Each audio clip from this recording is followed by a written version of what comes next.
Hi, everyone. My name is Alyssa Junius, and I'm an artist, educator, and co-founder of Arts and Wellness Collective Sultry Sisters.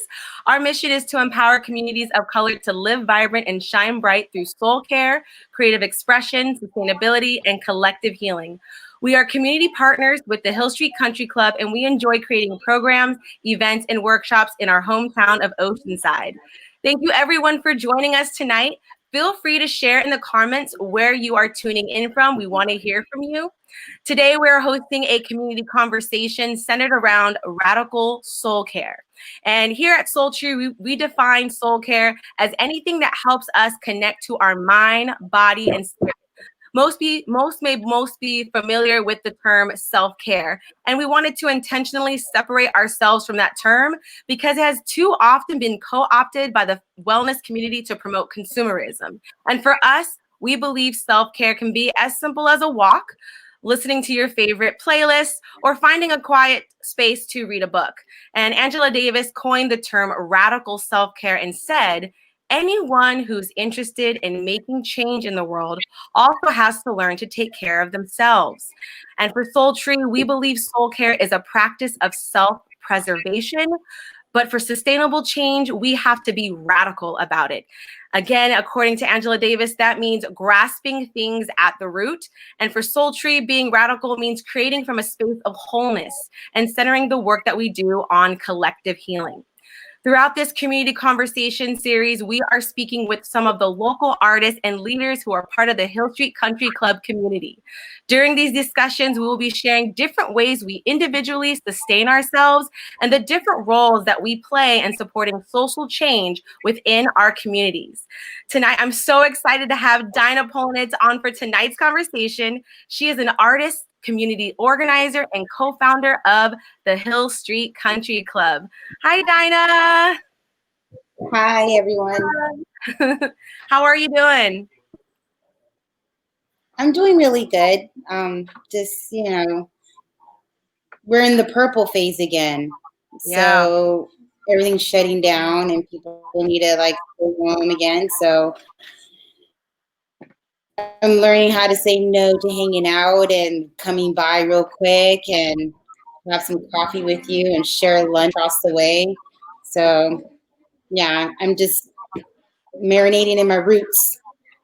Definitely. I'm definitely adjusting as well, and redefining what it means to be social distant with everyone. And Right.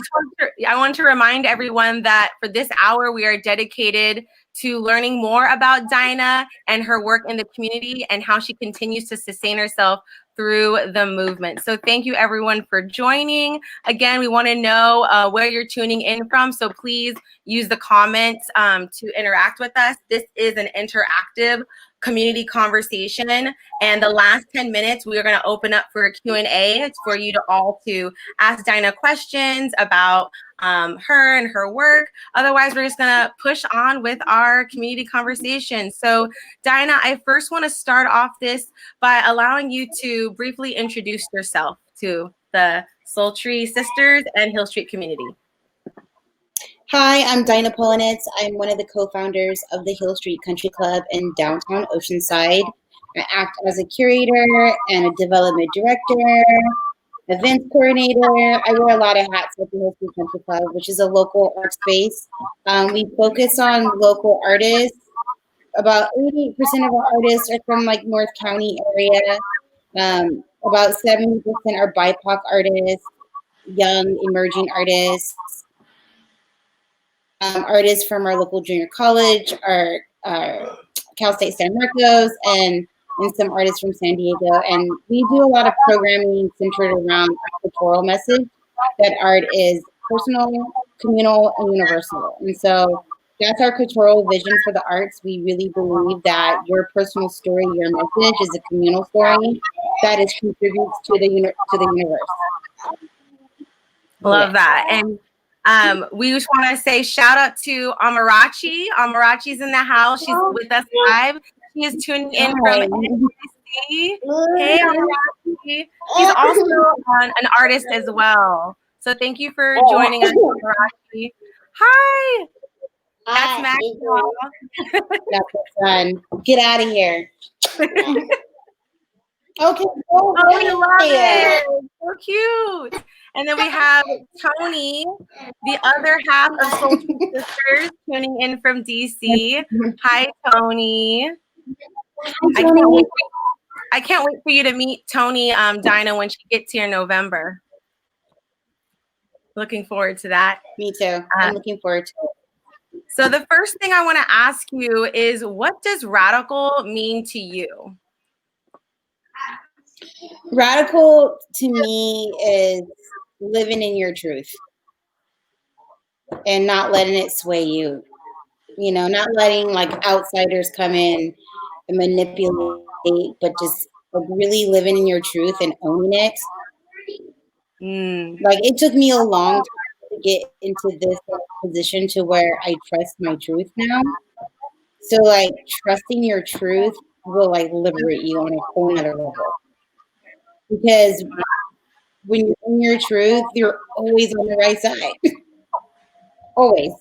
Yes. So, and like, yeah, I agree with that. And I when I hear you like holding on to your truth, owning your truth, I feel like that's sustainable, because if you are always, you know, owning your truth, you're never gonna be strayed to do something that's not you. So I love that. Also, like when you own your truth, you protect yourself from making like poor decisions. You know, like you protect yourself from saying yes to the wrong partnership, or you know what you believe in, so you're not gonna like partner up with someone who has separate standards and values. So like once you know your truth and what you're about and your intention, you act accordingly. Exactly. And we also want to shout out Margaret Salazar. She's tuning in from San Diego. Shout out. All right, we have some artists in here. Margaret's an artist as well. Nice. Yes. So for us at Soul Tree, like when we think radical, we think holistic. We think to be radical is to approach whatever you do from a holistic standpoint. And for us, that aligns with what you're said about owning your truth. I also want to ask you, because we're talking about radical and soul care. So starting off this conversation, I kind of want to, you know, find out from you, like what does soul care mean to you, and how do you incorporate soul care in your everyday routine? What does soul care mean to me? Setting realistic goals for myself daily. You know, I learned when I say yes to too many things and try to pretend I can accomplish all of them, we're just not realistic. And sometimes when you wake up in the morning, like, all right, my goal is to send out 2 emails, and then if I do those 2 emails, I'm done. Yes. Like, something like Soul Care is creating tiny little daily goals for myself, not creating these big visions where I'm just like, okay, I think one day I'm going to do all these wonderful things. Not today. Today, you just need to do 2 emails. Yes. To like get you towards your vision. Sometimes you have to understand the little like accomplishments, your daily accomplishments, the little ones. Sometimes it could just be like, I'm gonna make sure I do my laundry today. That will be like my goal today. I love that. I love that because it's simple. Yeah, keep it simple. Like keep it simple. I think I want to also shout out. We have some people shout out in the comments. Kelly. Hey Kelly Davis. Hey Kelly. Oceanside. She says Dinah rocks. Yes. So yeah, for us at Soul Tree, soul care means self-preservation. Thank you. I can hear her say it too.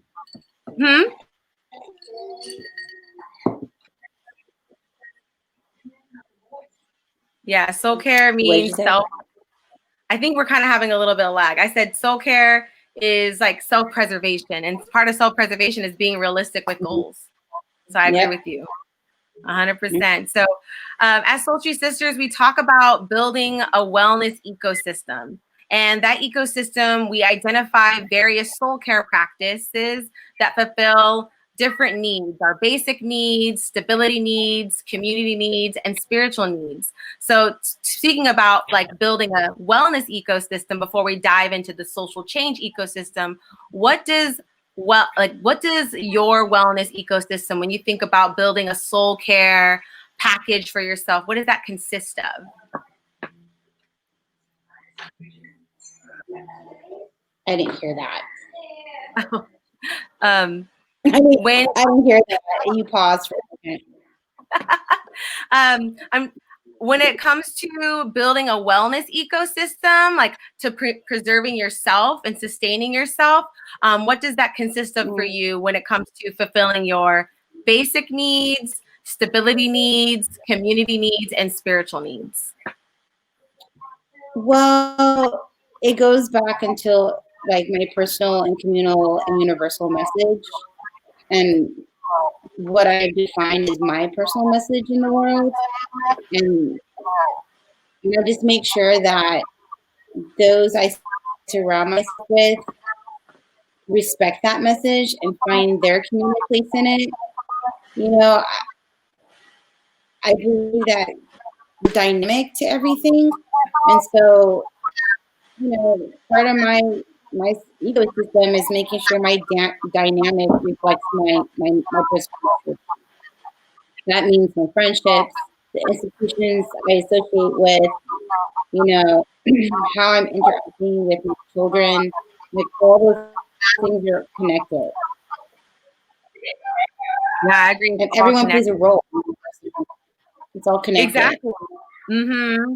For me, when I think about my wellness ecosystem, and I think about all like being, I do see the message of Hill Street being personal, communal, and universal, because how I treat myself in my wellness ecosystem, if I'm treating myself well, then I'll be more intentional about how I treat others, and therefore I'll be more intentional about how I operate and communicate with my community and institutions. Exactly what you're saying. And it's so interesting because I think about Hill Street's mission being, you know, art is personal, communal, universal a lot, and it so connects to everything that I do as a human, you know.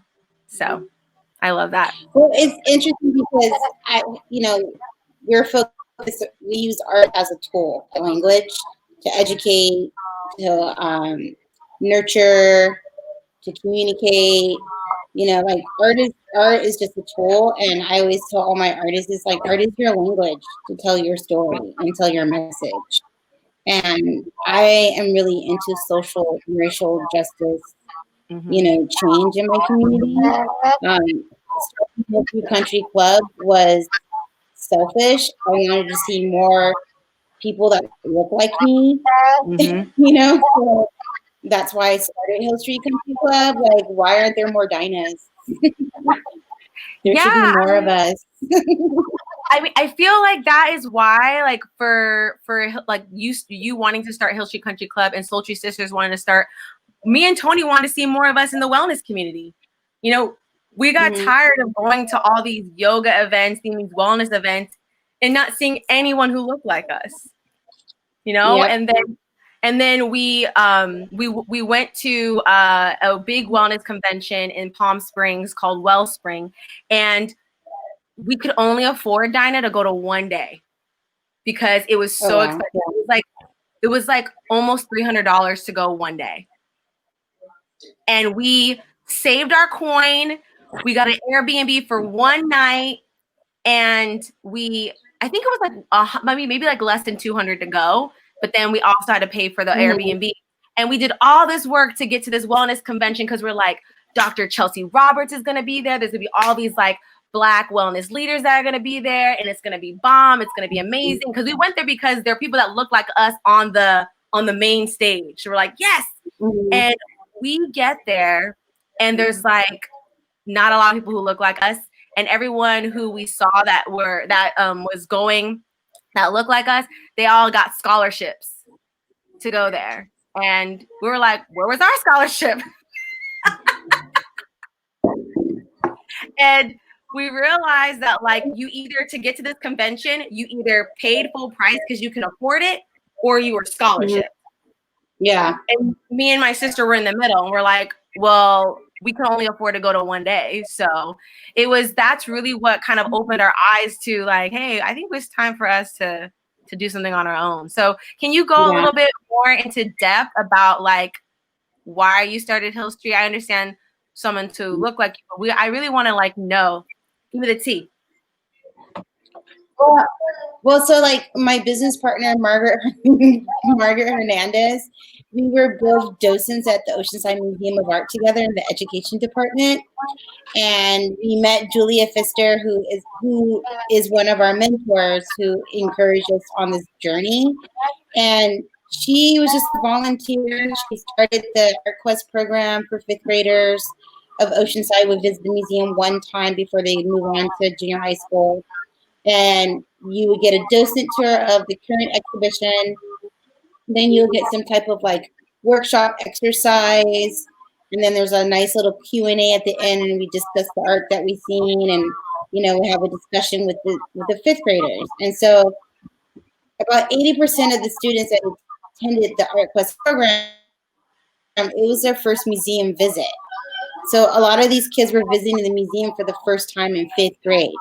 And me and Margaret just remember they had an impression on us, because it was like blowing our mind that when we had the Q&A part of the distant tour, they had like top 3 questions that I repeat like an elevator speech, but it's literally like, can I take some of those pastels and like those crayons home? And that, or what can an artist do? How do artists make money? Those were the 3 questions that we would hear consistently. Like consistently, it was like blowing our mind. And my daughter was a toddler at the time, and I'm just like, how do you not have crayons? Like my kid has crayons like crushed to the corners of the wall, like they're everywhere. Like, how do you not have crayons? And so Margaret and I do a fundraiser for the education department to provide a pack of pastels and a sketchbook and a museum pass for each student that visit. And so we did our fundraiser, and it was Julia who she was our mentor through the whole process, and we had a lot of no's and a lot of, how to think about it, like where we could have the fundraiser. And it's very ironic, in Seoul, where we're located now, we're the ones that said yes to us when we asked the first time to have the fundraiser. So there's like a full circle that's happening between Hill Street and Link Seoul. We are in this like partnership together, but that's a journey how we all became like a legit partner. That's amazing. And just like one project kind of rolled this whole vision into fruition. So that's beautiful. Yeah. And I love how you said the first person you said yes. Yeah. So it's interesting because it's like we were just docents at the museum as volunteers. And, Margaret just got finished at Arizona State. And I just moved back from LA, and I was just like, I need to figure out what I am doing. And I started taking some art classes at Maricosta just to find myself, and then volunteered at the museum. I'm like, oh, I can volunteer at the museum. Like, I live in LA, so it's different. Like there's the access and the saturation just did not exist in Oceanside compared to like, from LA, moving back to North County. So, there's a lot of curiosity, but it was also like, there was ambition to make a place for myself. Like I need to make a place for myself. Like living in LA and being surrounded by like everyone who's wonderful and awesome. It's cool and all, but there's a lot of rejections. There's a lot of like reducing yourself down to like jobs just to pay your bills that doesn't like highlight the greatness in you or allow you to utilize your education because the competitions are so many. So it was nice coming to North County where I grew up and be I don't mind being a big fish in a little pond. I don't mind it.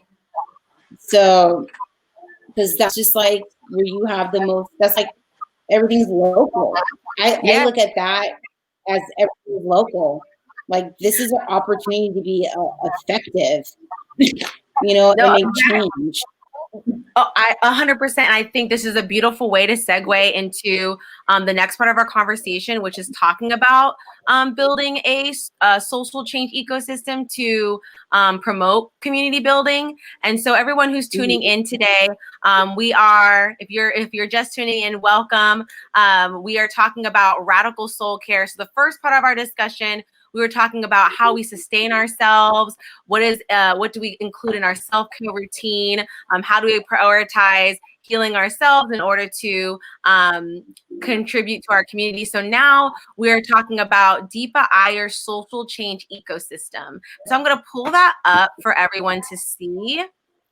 So that's on the screen here. You can see it's a framework. It's a picture of an ecosystem. And Deepa Iyer is an activist and educator, and her social change framework is a tool to help bring us in alignment with our roles and values. So you've been hearing Dinah and I talking about, Hill Street Country Club and Soulcare Sisters, which are two community-based organizations in Oceanside. And this framework is a catalyst for self-awareness and understanding that we can actively be a part of something bigger than ourselves. So as you look on this ecosystem, in the center, you see 4 values, which is equity, diversity, justice, and solidarity. So this ecosystem is built around different roles that we can play to uphold and support these values. So I had Dinah take a look at this framework before today's conversation. And I want to ask you, Dinah, after looking at the social change ecosystem, what roles do you kind of see yourself fitting into when you think about your role in your own personal ecosystem and the Hill Street Country Club community? Okay, so I looked at this and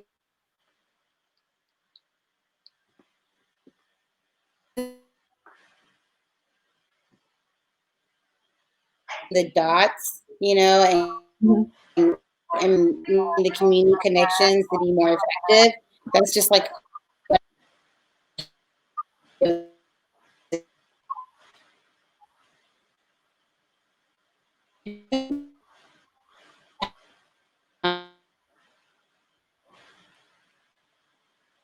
how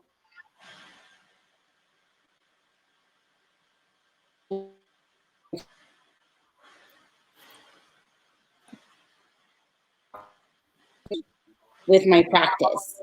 And I don't know, like sometimes I feel like I'm a healer because I'm coming out of this art institution world. Mm-hmm.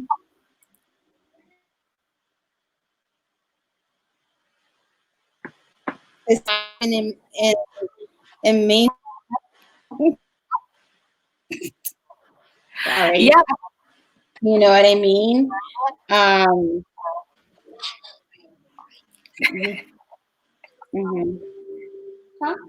Yes. Yeah. So everybody who's tuning in, as me and Dinah are talking about our roles that we are reflecting that we play in the social change ecosystem, go ahead and comment and let us know what roles you think you play. So I'm going to take a moment to go over each of the roles. So we have Weaver, and a Weaver is defined as someone that sees the through lines of connection. So to relate it to the social justice, that can be an activist. They see the through lines and things. The experimenter, they see the gap and they invent solutions. So that's somebody who that's mutual aid associations. Those are people who provide mutual aids. Those are the experimenters willing to try different things, and they're very solution based. And then we have frontline responders. Those are healthcare workers, food banks, people that are giving resources right here, right now, and immediate care. And then visionaries. Those are people who give us hope. Those are like writers. Like right now, in this conversation, we're talking about radical soul care. We talked about Angela Davis, and she is a visionary because she has words that we're quoting to help sustain ourselves to stay committed to this movement. Then there's builders. These are people who are ready to implement changes. They're organizers. So for me personally, when I think about you, Dinah, I see you as a builder. I see you as yes, girl. That's on my list too.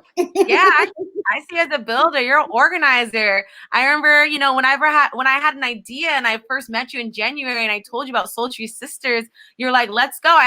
You know, Hill Street Country Club.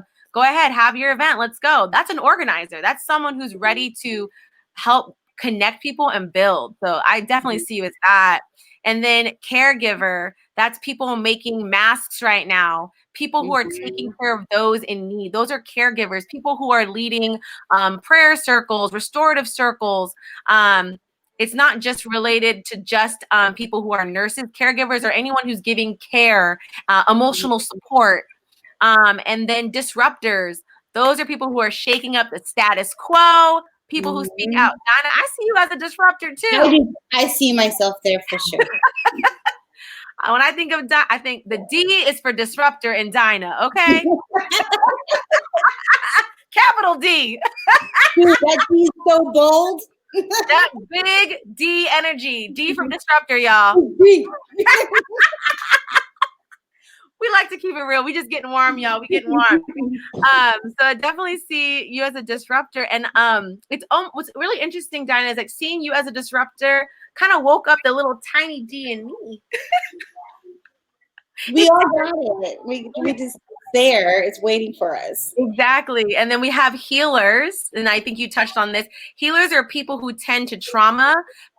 Healers are people who are very empathetic, who have empathy, who have the capacity to hold space for others emotionally, who help people feel stable, you know, like they're the four legs on the chair.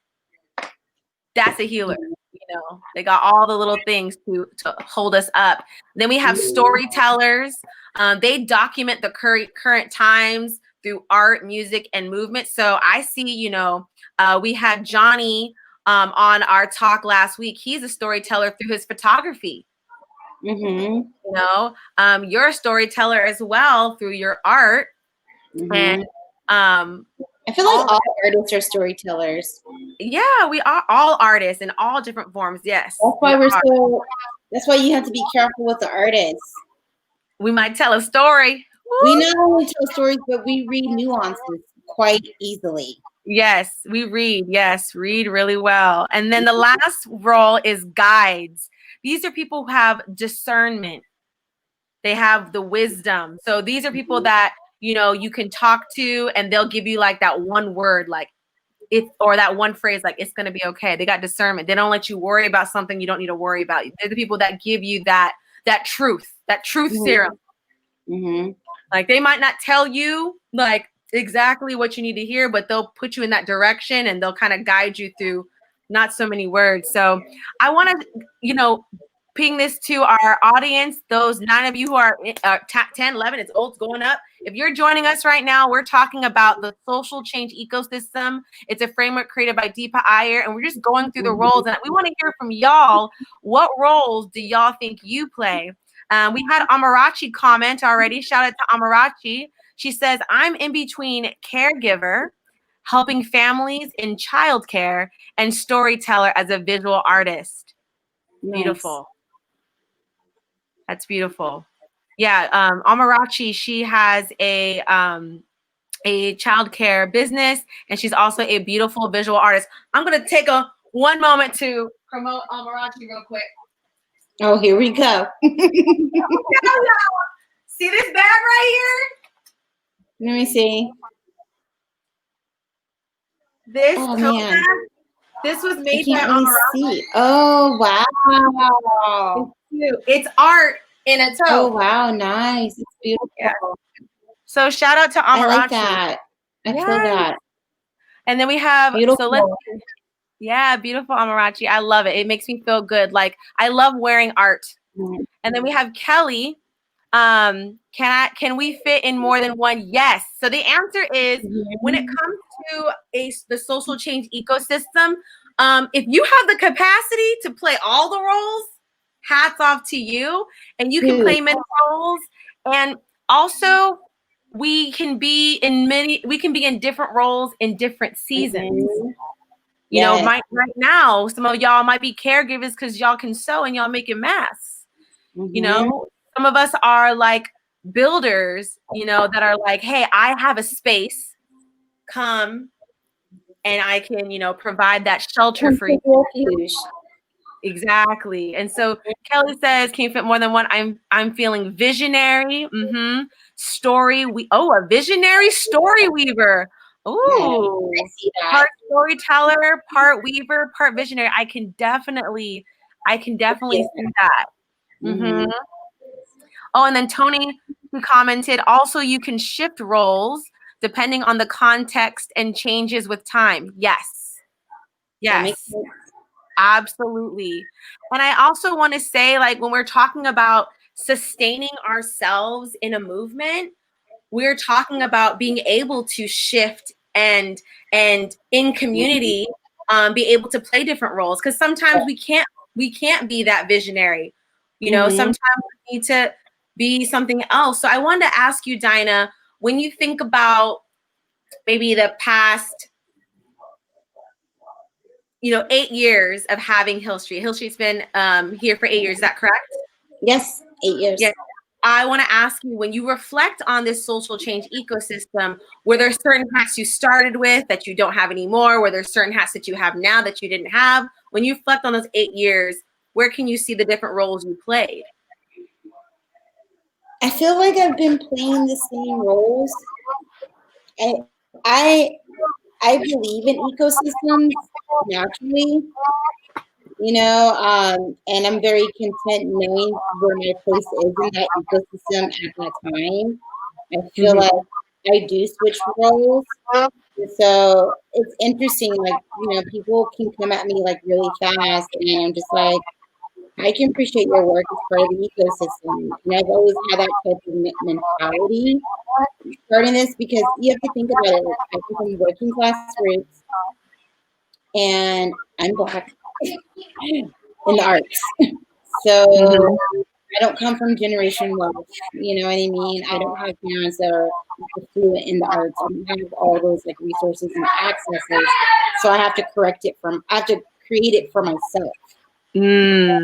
So I'm used to playing different roles because of that. Like when you're creating something from the ground up, it's not, you have to always be creative.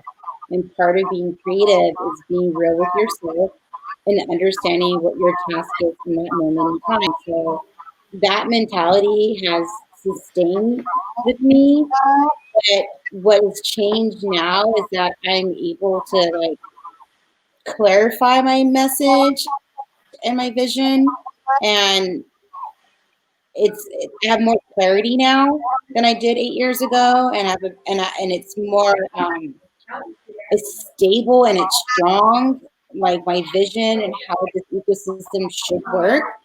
I'm not ever afraid to admit when I'm wrong so that I can learn something new. That's something that always has carried with me.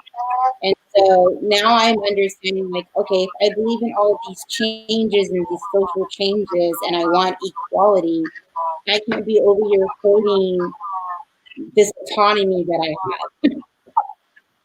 Right? Yes. I can't hoard it to myself. Like, I have to make sure that I can take what I've learned and give people, if you're on the game board Monopoly, you get to go past because I'm here. I'm here to encourage you to not struggle. Do it this way. Be content. Like understand why you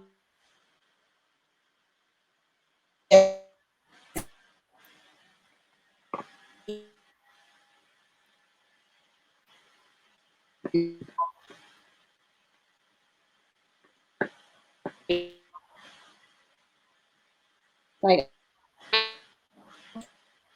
into the art space by the institutional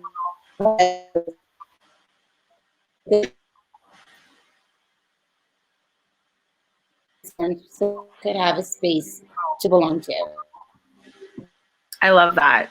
And Tony, she also added alongside with what you're saying, and I feel like this goes along with everything you just said thus far. It's okay to be all roles. We can choose which ones we want to be, and we also can place boundaries if some roles are unsustainable. So I agree. I think it's important for us to just like you said, being radical is owning our truth. And part of owning our truth is knowing what is our capacity at certain times, but also knowing how to lean on community. So with that said, I want to segue into the next question and say, like, for Soulcare Sisters, we strive to create opportunities for creative expression, for collective healing. And I want to ask you, Dinah, what does community care look like to you? Community care looks like for me is showing up. Just showing up, being present. I feel, and being consistent. Right? And this word consistent has been like in conversation with, I've been talking about consistency and showing up. And I wanted to ask you, when you say like showing up and consistency, how does that relate to each other? When you say showing up, do you mean consistently the same way, or do you mean like they go together? They go together for me. Like when I think about Hill Street Country Club, we started with very little audience, and we had to learn how to show up and be consistent no matter who attended.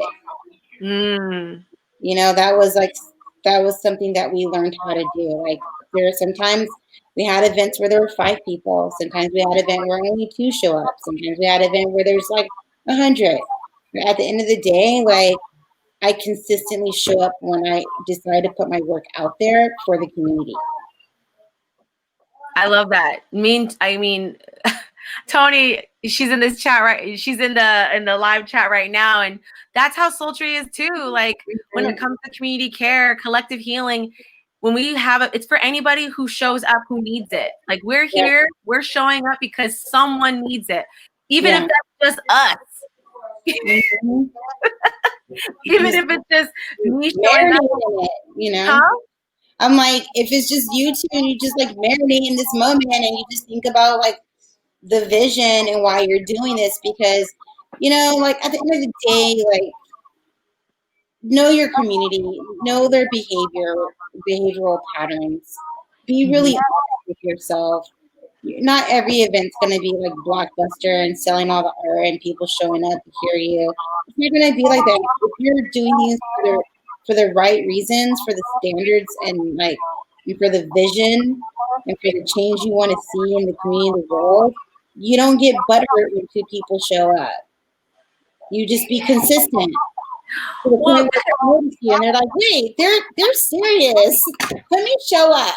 That's what and sometimes the purpose of you showing up that day and having that event were for those people that were there. I think that's one thing, that's one lesson that not even lesson, but that's a perspective that I hold dear to me, is like, whoever comes to this work, or whether it's me as an artist or as an educator or as a wellness advocate, whoever comes and meets in this ecosystem is the people who need it. It's like, and like energy attracts like energy. So I've always. But you know what else it is, Alyssa? What else? You know what else it is? It's also a very non-capitalistic social building experiment, right? Yeah. And so it's like, it's not your main gig. It's like your passion, and so you're doing it. You're doing this work because you believe in this cause and effect of this like social change that you're invested in, and so you're more encouraged to show up and be there and be effective no matter what, because you actually believe in change, and you understand that you have to wake people up. Yes, yes, exactly. I Like, want to there's go. a lot of stupid people around you. I want to go to this next question because this is really leading into the next question is, we talk about having purpose. We talk about consistently showing up and that being what community care is. I want to ask you, are there any specific initiatives that you currently are wanting to highlight and support through your work? Like, what are some initiatives at Hill Street or for you personally that you like that is embedded or that you want to amplify with your work? Okay, so what I really want to make sure people understand is that it's very important if you're a person who's about change. It's very important that you commit to your truth, but it's also more important that you own the narrative. Because the part of change, Mommy, yes. I'm talking to you. How do I get the Oreo? How do you get the Oreos? You get them in 20 minutes. Go get them. Okay, you got this. I believe in you. I'm sorry. I'm a toddler. See, Dinah, when I was Max's age, my parents put the snacks at my level so I could like get them myself. They put them at the low. He'll eat it all. He's next level. He's a baby raccoon. Don't trust him. I love what Amarachi said. She goes,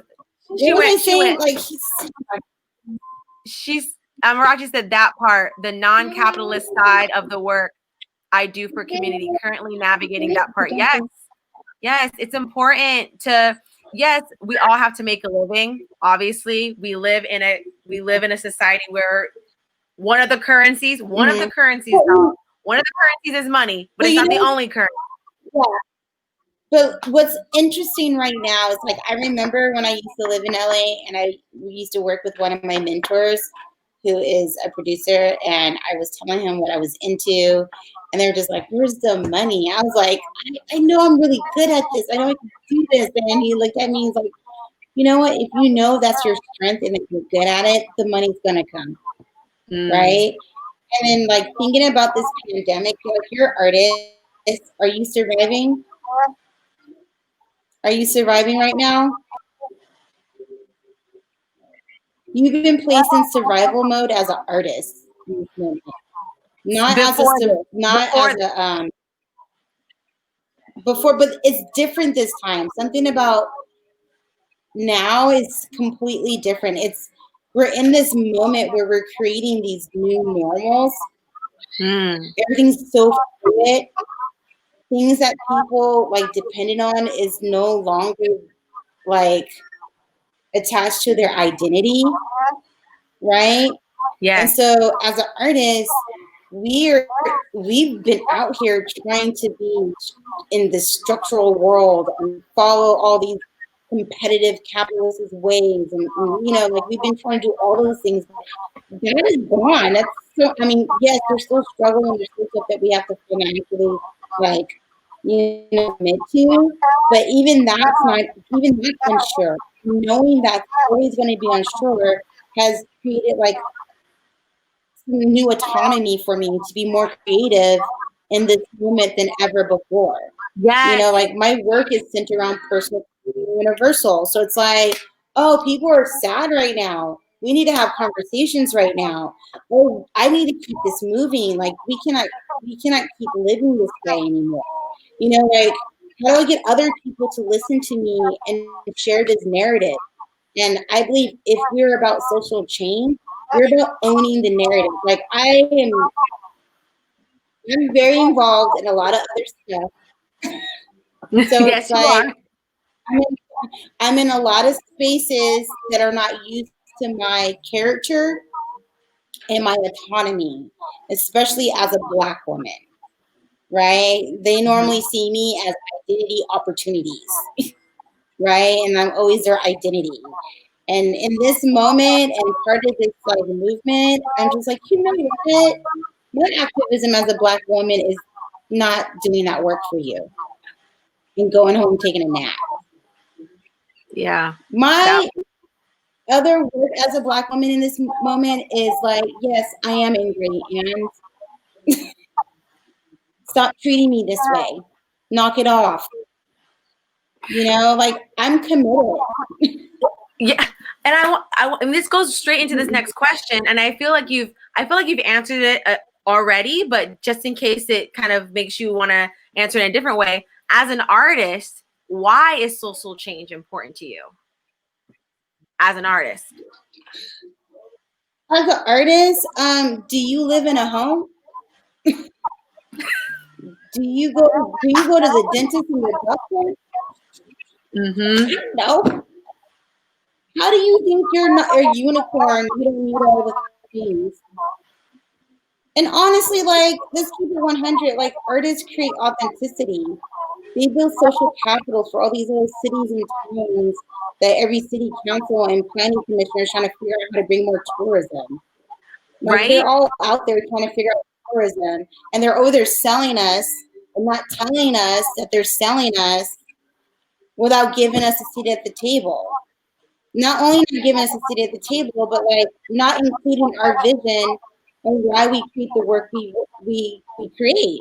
You know, our work is created in our soul and our communities. It's a voice.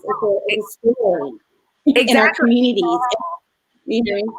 Yeah, and I hear you. And what's making me the word that keeps now I'm thinking, what it mean? You know, as an artist, what social change is being a part of, like, the economics of a city, like having the budget reflect supporting artists and arts communities, because we are part of arts and culture, and not just have an after effect like, oh, can we include you in the flyer of like some of your events? It's like, could you have included me from the beginning? Yeah.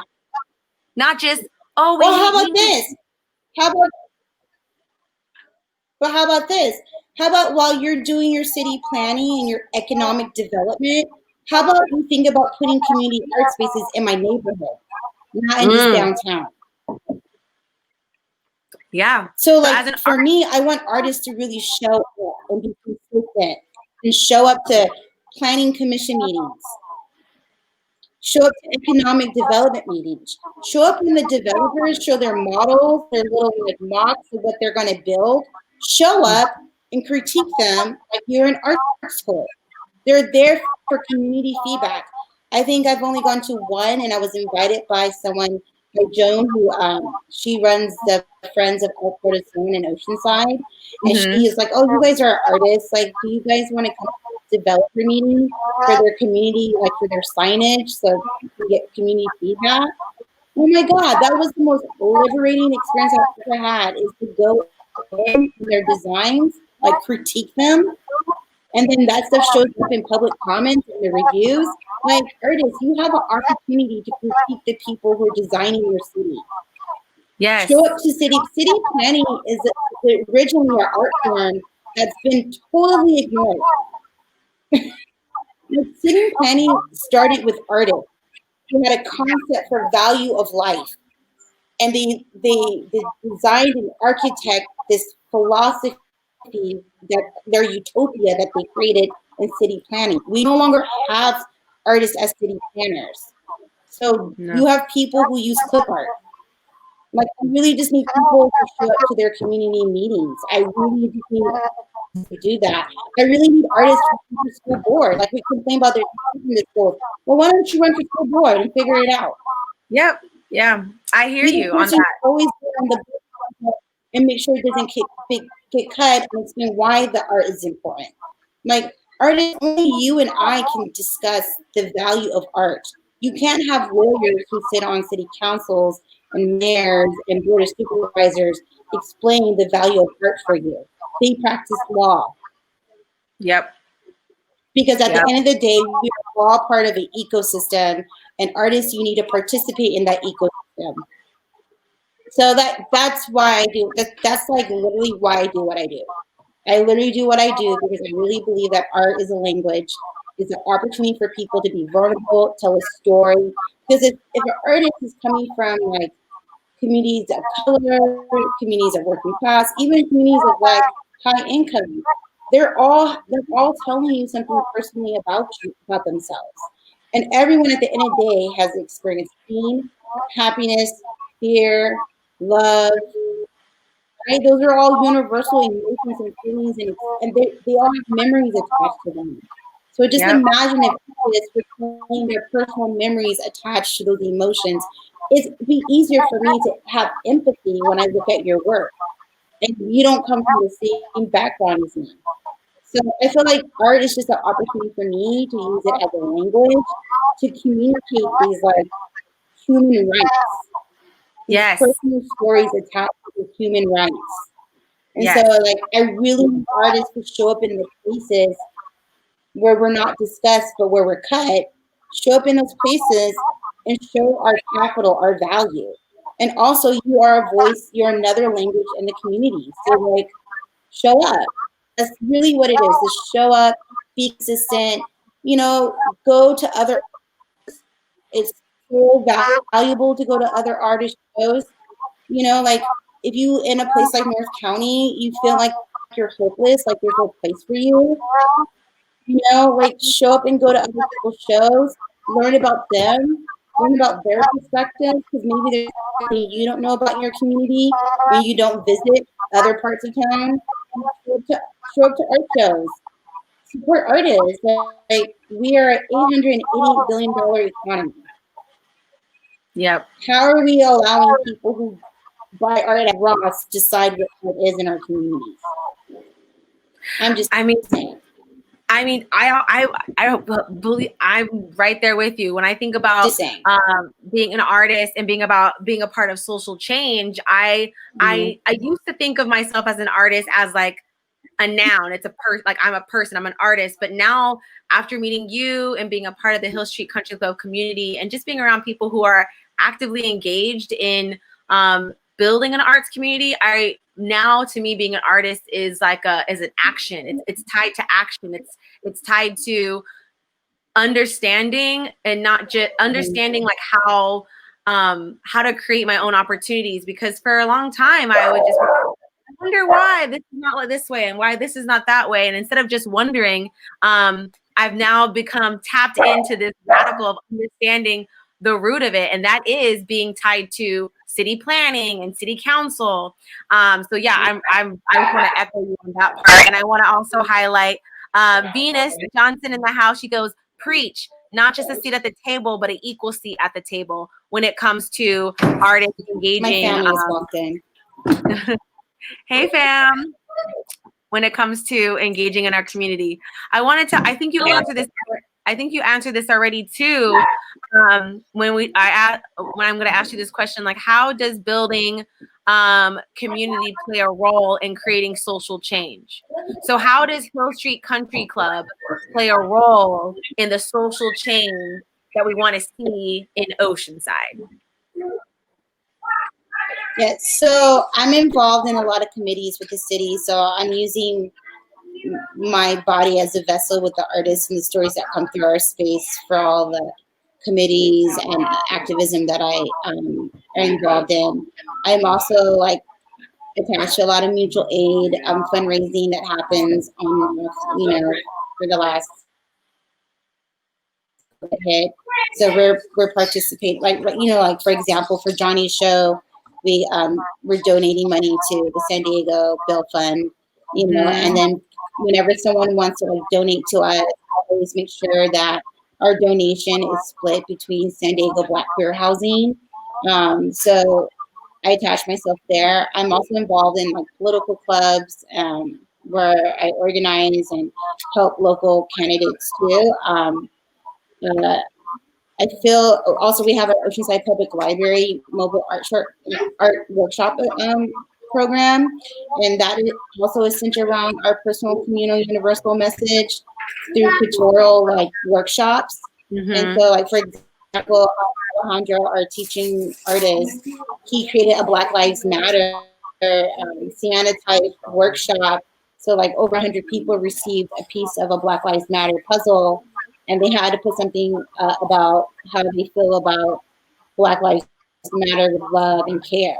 And so a lot of people use like flowers and, you know, nice little like handwritten poems on their Santa type piece, and then it comes together as a full Black Lives Matter mural. And that is like something that's dispersed throughout the community without knowing what they're going to get. So like we're like reading people's homes, having these conversations, dropping seeds. You know, Yes. we might get someone who did not do the Black Lives Matter workshop, but guess what?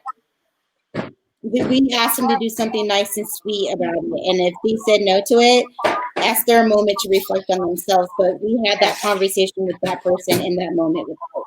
And so, you know, we have that going on. I mean, like everything we do is about telling these stories so people in the community know that you're not the only ones feeling this way.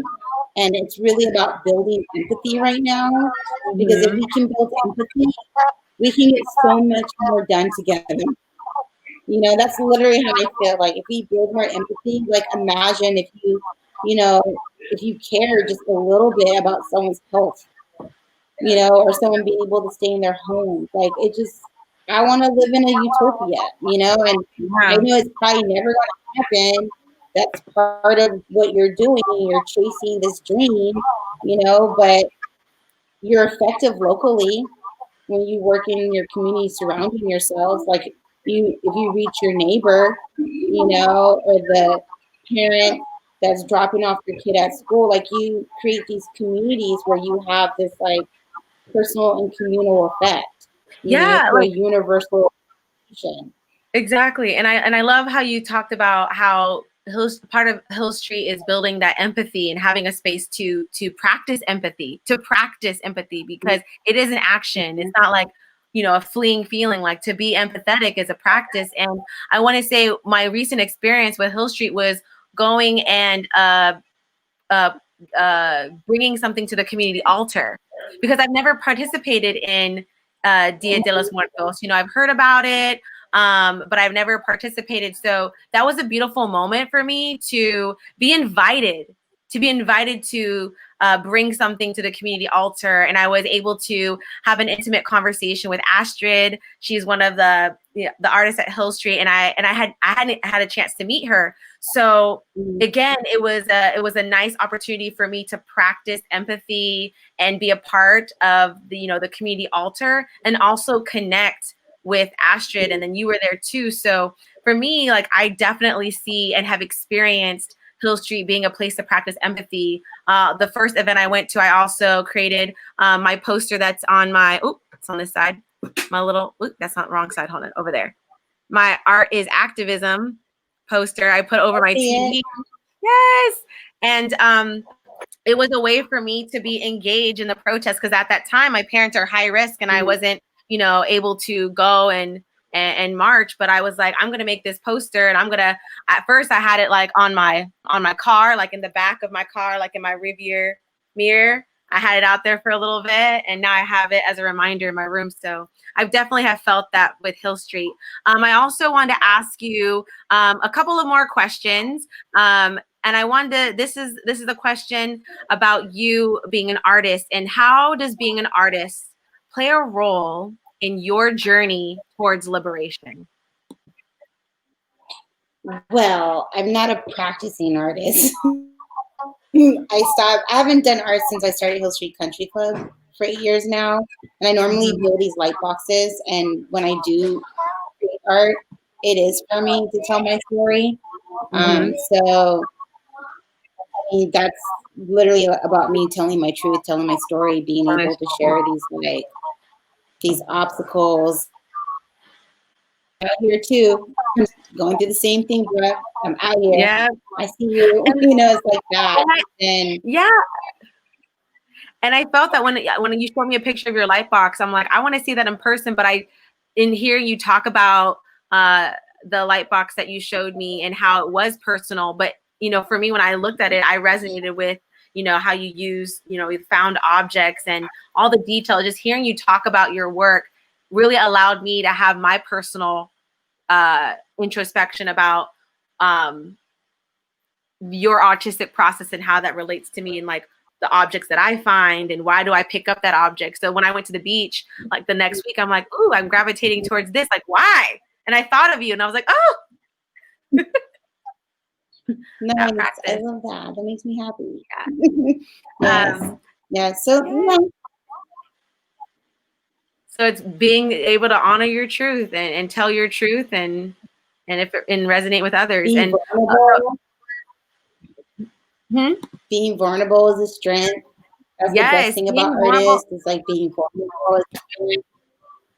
That part, being vulnerable. Y'all, did you hear that? Being vulnerable is a strength. And I'm telling you, for me, that's liberation. To be able to be vulnerable as a strength and not having to like hold tight and be like, I have to protect myself. I can't be vulnerable. Like, I want to be vulnerable. You know, like, I made a piece called Handle with Care, a dance film. And I'm like, I want to be handled with care. I want to be vulnerable. I want to be open. I want to be soft. Yeah. And also, I want to tell you when you're hurting my feelings so you can stop. Yes, that part. So I can give you the choice to stop. Give you the choice to stop doing what you're doing. And you don't make the choice, and I need to make sure that I vocalize what I wanted and what my expectations are. And if you do not like that opportunity to be honest with yourself, with me, then I make better choices the next time. You know, I mean, that's how it works for me when it comes to like, working with institutions. Like, what are your intentions? Because I don't want to be treated like this. I don't want to be treated like this. So my expectations are here. Are you going to do that to me? And then when they do it to me, like, I call them out on it. Even calling people out on their bullshit is being vulnerable because it's being honest about how you feel. That part. Don't let anyone ever make you feel like you're not allowed to tell people how you feel. Not okay. Like, part of protest, a part of like being like out here for change is being frustrated with the system and saying I'm tired and I'm not taking it anymore. And saying how you know it affects us and it's affecting us and it's hurting us and it needs to stop. Like I'm right there with you. And then Amarachi shares, amen. Vulnerability is the match that lights my purpose and allows me to continue to do the work I do. Yes. Yes. And then Tony says, being vulnerable is a strength. Yes. Thank you for that reminder, Dinah. That I totally agree. You are out here. You out here dropping these gems. Okay, I got two more questions. The last one is, our mantra for Sultry Sisters is live vibrant and shine bright. What does living vibrant and shine bright mean to you, look like to you? What's that? How does Dinah live vibrant and shine bright? I want to know the secret.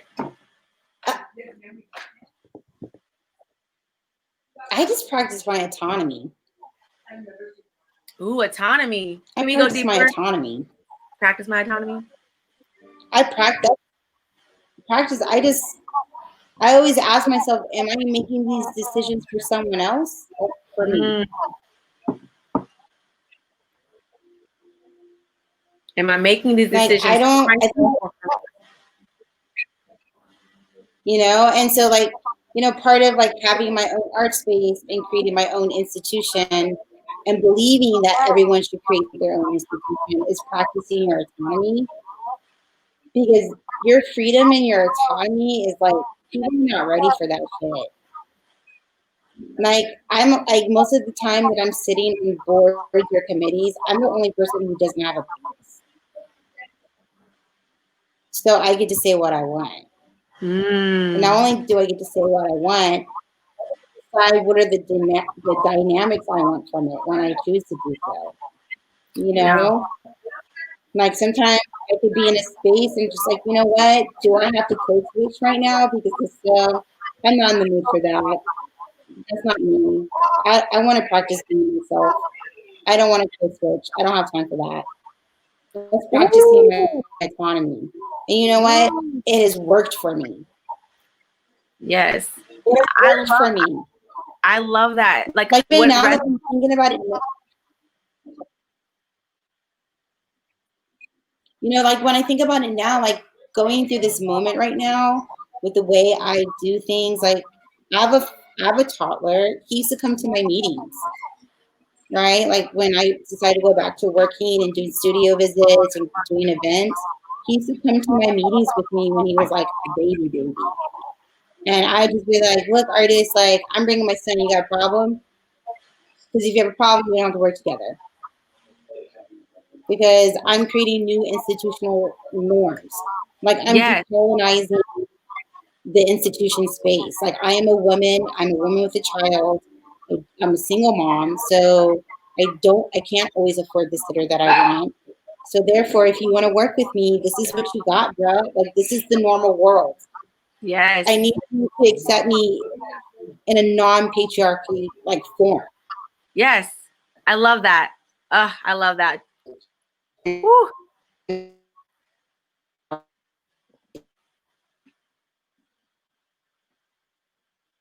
All right, our last question. Oh, sorry. Are you? Well, I think we're kind of having a little bit of lag. Are you still? Let's see. Let me pause for a second. Dinah, are you still there?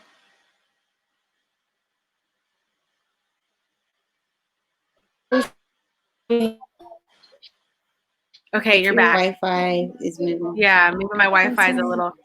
We're almost to the end. I got one more question. So y'all, Dinah said the way she live vibrant and shine bright is practicing autonomy and yes, seeing things differently. Yeah, seeing things differently. Okay, so last question. What's next for the Hill Street Country Club?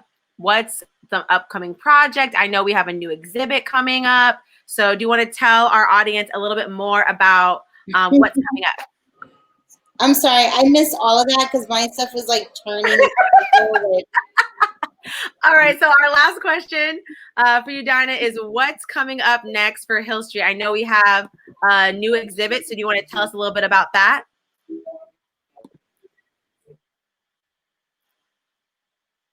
I mean, I call him Charlie. He goes by Juan Baez. He has an art show this weekend. It's a 2-day reception. All that information is on our website. But he's one of our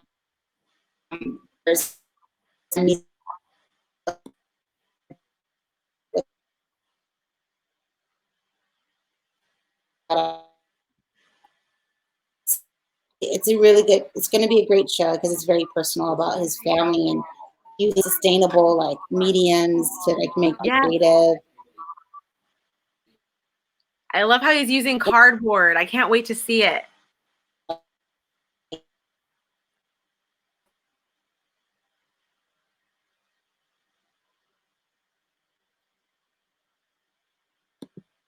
Yeah, and we wanted to add that for another upcoming event that we're having at Hill Street for Soul Tree Sisters.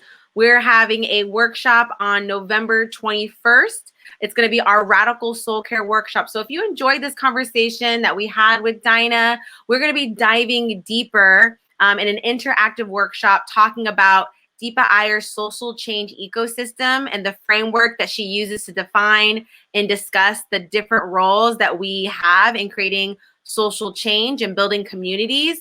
It's a free event. It's on Saturday, November 21st from 12 to 1:30.